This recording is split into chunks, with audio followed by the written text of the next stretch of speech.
Next बहुलक है आपका प्राकृतिक रबर। तो बेसिकली प्राकृतिक रबर क्या है आपका, एक बहुलक है, तो इसका एकलक भी होगा। तो बेसिकली प्राकृतिक रबर का जो एकलक होता है वो होता है आपका आइसोप्रीन। क्या होता है आपका, आइसोप्रीन होता है। अब बेसिकली आइसोप्रीन क्या होता है, तो आइसोप्रीन की संरचना होती है, आपको सबसे पहले क्या करना है, ब्यूटा 1,3 डाइईन बनाना है, जिसे हम क्या कहते हैं, ब्यूटा डाइईन भी कहते हैं। तो आपको सबसे पहले वो बना लेना है, और जो आपकी दूसरी पोजीशन होगी वहां पर आपको क्या लगा देना है, CH3 लगा देना है। तो इस प्रकार से आपके किसका निर्माण हो जाएगा, आइसोप्रीन का निर्माण हो जाएगा। समझ में क्या करना है, आपको ब्यूटा डाइईन बनाना है और सेकंड पोजीशन पे CH3 को लगा देना है। कार्बन ने कितने बॉन्ड बनाए, 2 बॉन्ड बनाए, 2 और बनाएगा। इस कार्बन ने कितने बॉन्ड बनाए, 1 2 3 4, कोई भी बॉन्ड नहीं बनाएगा। इस कार्बन ने 3 बॉन्ड बनाए हैं और एक बनाएगा। इस कार्बन ने कितने बॉन्ड बनाए, 2 बॉन्ड बनाए, 2 और बनाएगा। तो बेसिकली ये क्या हो गया, आपका आइसोप्रीन हो गया। अब इस आइसोप्रीन से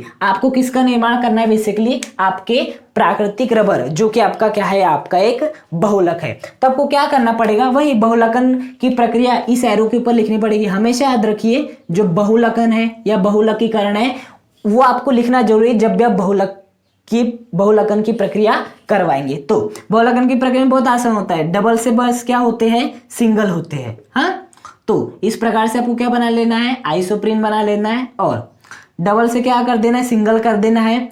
इसका एक बॉन्ड खाली, इसका एक बॉन्ड खाली, इसी प्रकार से इसको भी डबल से क्या कर देना है, सिंगल कर देना है। इसका एक बॉन्ड खाली और बेसिकली इसका एक बॉन्ड खाली, दोनों के एक एक बॉन्ड खाली है। तो इस प्रकार से आपस में क्या हो जाएंगे, डबल हो जाएंगे। यहाँ पर केवल मैंने एक लिया था तो आपको ऐसा देखने मिला। अब यदि यहाँ पर मैं आइसोप्रीन 2 ले लेता, मतलब इसी को मैं और एक बार लिख लेता हूँ, CH2 डबल बॉन्ड C, ये हो जाएगा आपका CH3, ये हो जाएगा CH डबल बॉन्ड CH2।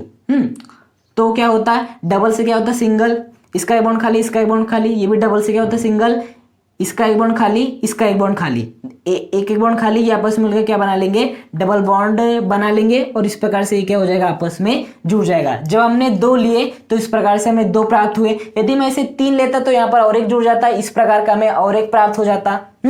तो यदि मैं इसे कितना ले लूं, n ले लूं, तो इस प्रकार से मुझे कितने प्राप्त हो जाएंगे आपके, इस प्रकार से मुझे n प्राप्त हो जाएंगे। जब मैंने 1 लिया था तो 1 प्राप्त हुआ ऐसा, जब मैंने 2 लिया तो इस प्रकार से 2 प्राप्त हुआ, जब मैंने 3 लिया तो 3 प्राप्त हुआ। अब यदि मैं इसे कितना ले लूं, n ले लूं, कितना ले लूं, n ले लूं, तो बेसिकली मुझे ये भी कितने प्राप्त होंगे, n प्राप्त होंगे। तो इस प्रकार से हमने जो आपका आइसोप्रीन था उससे हमने क्या बना लिया, आपका प्राकृतिक रबर बना लिया। हाँ, इस प्राकृतिक रबर को क्या कहा जाता है, इसे और एक नाम दिया जाता है, वो है आपका पॉली आइसोप्रीन।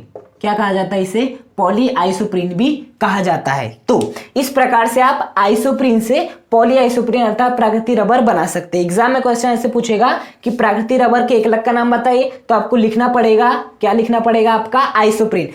और यह भी पूछा जाता है कि आप प्राकृतिक रबर को किस प्रकार से बना सकते हैं, तो आपको ये पूरा लिखना पड़ेगा, आइसोप्रीन बनाना पड़ेगा, एरो बनाना पड़ेगा, बहुलकन लिखना पड़ेगा, और यहां पर आपको इस प्रकार से बनाना होगा, उसके नीचे नाम लिखना पड़ेगा प्राकृतिक रबर, तब आपको फुल मार्क्स मिलेंगे। तो इस प्रकार से हमने देख लिए कि आप किस प्रकार से आइसोप्रीन से प्राकृतिक रबर का निर्माण कर सकते हैं। नेक्स्ट बहुलक है आपका नियोप्रीन। ओके, अब यदि ये आपका एक बहुलक है तो इसका एक एकलक भी होगा। तो नियोप्रीन का जो एकलक होता है वो होता है आपका बेसिकली क्लोरोप्रीन। हमेशा याद रखिए, मैं आपको एक सलाह दूंगा कि आप जितने भी बहुलक है उन सभी के एकलक और उनकी संरचना अवश्य याद रखिए। तो बेसिकली जो नियोप्रीन होता है उसका जो एकलक होता है वो क्या होता है, आपका क्लोरोप्रीन होता है। अब क्लोरोप्रीन की संरचना कैसी होती है, आपको सबसे पहले क्या बनाना पड़ेगा, ब्यूटा 1,3 डाइईन, या जिसे क्या कहा जाता है, ब्यूटा डाइईन भी कहा जाता है। हाँ, और ये जो आपका ब्यूटा डाइईन है उस पर जो आपकी सेकंड पोजीशन है वहां पर क्या लगा देना है, क्लोरीन लगा देना है। तो आपका क्या बन जाएगा, क्लोरोप्रीन बन जाएगा। ये कार्बन कितने बॉन्ड बना रहे हैं, 2 बॉन्ड बना रहे हैं और 2 बॉन्ड बनाएगा। ये कार्बन कितने बॉन्ड बना रहे हैं, 1 2 3 4। ये कार्बन कितने बॉन्ड बना रहा है, 1 2 3, 2 बॉन्ड, 3 बॉन्ड बना रहे हैं, 1 बॉन्ड और बनाएगा। ये कार्बन कितने बॉन्ड बना रहा है, 2 बॉन्ड बना रहा है, 2 बॉन्ड और बनाएगा। तो इस प्रकार से हमें किसकी संरचना प्राप्त हो जाएगी, क्लोरोप्रीन की संरचना प्राप्त हो जाएगी। बस आपको ब्यूटाडाइन में सेकंड पोजीशन पे क्लोरीन लगा देना है। अब आपको बेसिकली इस क्लोरोप्रीन से क्या प्राप्त करना है, नियोप्रीन। तो यहां पर आपको क्या लिखना पड़ेगा, बहुलकन। मैंने हमेशा बताया है कि यहां पर आपको क्या लिखना पड़ेगा, बहुलकन, अर्थात आपने बहुलकन की प्रक्रिया की हो। तो बहुलकन की प्रक्रिया बहुत आसान है। डबल से डबल बॉन्ड को क्या करना रहता है, सिंगल करना रहता है। तो CH2 डबल बॉन्ड C, ये हो जाएगा आपका Cl CH double bond CH2।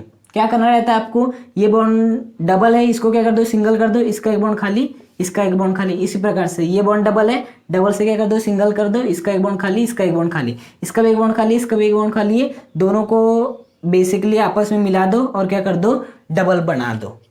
तो इस प्रकार से आपका बहुलकन की प्रक्रिया हो गई। आपने अभी इसे क्या लेते, एक लेते, तो आपको ये मिला। यदि मैं इसे कितना ले लूँ, दो ले लूँ, तो यहाँ पर बना लेते CH2 double bond C Cl CH double bond CH2। यहाँ पर बेसिकली क्या होगा, ये डबल से क्या हो जाएगा, सिंगल हो जाएगा, इसका एक बॉन्ड खाली, इसका एक बॉन्ड खाली। इसी प्रकार से ये भी क्या हो जाएगा, डबल से सिंगल हो जाएगा, इसका एक बॉन्ड खाली, इसका एक बॉन्ड खाली। ये दोनों आपस में मिलकर क्या बना लेंगे, डबल बॉन्ड बना लेंगे, और इस प्रकार से ये क्या हो जाएंगे, आपस में जुड़ जाएंगे। जब मैंने इसे 2 लिया तो इस प्रकार से ये आपस में 2 जुड़ गए। यदि मैं इसे कितना ले लूँ, 3 ले लूँ, तो ऐसा ही क्या हो जाएगा, और एक आ जाएगा। यदि 4 ले लूँ तो ऐसा ही क्या आ जाएगा, चौथी बार आ जाएगा। अब यदि मैं इसे कितना ले लूँ, N ले लूँ, तो ये जो मुझे दिखाई दे रहा है, ये जो आपका दिखाई दे रहा है, ये भी कितने बार आ जाएगा, आपका N बार आ जाएगा। और यही क्या होता है, बेसिकली आपका नियोप्रीन हो जाता है। हाँ, तो इस प्रकार से हमने सीखा कि आप किस प्रकार से क्लोरोप्रीन से, ये क्या आपका क्लोरोप्रीन जो कि नियोप्रीन का एकलक है, इससे आप किस प्रकार से नियोप्रीन को प्राप्त कर सकते हो। बहुत ही आसान है। बस आपको क्लोरोप्रीन में जहां जहां भी डबल बॉन्ड है उसको सिंगल करना है और आपका क्या बन जाएगा, नियोप्रीन प्राप्त हो जाएगा। तो एग्जाम में बेसिकली क्वेश्चन ऐसे आता है कि नियोप्रीन का एकलक बताइए, तो आपको एकलक लिख देना है बेसिकली क्लोरोप्रीन। और या तो क्वेश्चन ऐसा पूछता है कि आप क्लोरोप्रीन से नियोप्रीन किस प्रकार से प्राप्त कर सकते हो, तो आपको लिखना पड़ेगा। और ध्यान रखिएगा यहाँ पर आपको बहुलकन लिखना जरूरी है।